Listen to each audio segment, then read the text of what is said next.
গরম গরম চায়ের সাথে পকৌড়া কার না ভালো লাগে। তো আজকে আমি কিসের পকৌড়া বানালাম সেটা দেখতে গেলে পুরো ভিডিওটা আপনাদেরকে দেখতে হবে। তো দেখতে থাকুন আজকের ভিডিওটা। আর এরকম বর্ষার দিনে এরকম পকৌড়ার সাথে আর একটু চা তো জমে যাবে। ব্রেড পিস করে কেটে নেওয়া হয়েছে, এখানে বেসন নেওয়া হয়েছে, বেসনে আমি পরিমাণ মতো নুন দেব, এখানে গোটা গোলমরিচ ভেজে নেওয়া হয়েছে, এটাকে থেতো করে নেব। গোটা গোলমরিচ গুঁড়ো করে নিয়েছি, এবার এটা বেসনের মধ্যে দিয়ে দিতে হবে।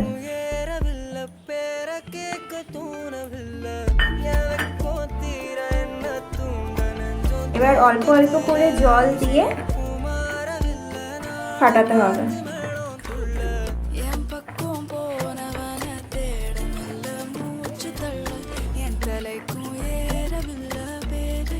এবার আমি বেকিং পাউডার দিয়ে দিলাম একটুখানি, 1 চামচের মতো।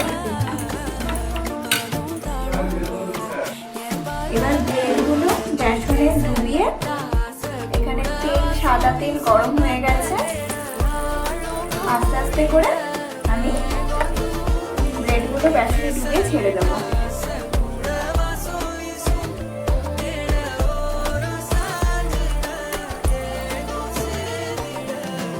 এটা একটু ব্রাউন কালার হবে, তারপরে আমি এটা নামিয়ে নেব।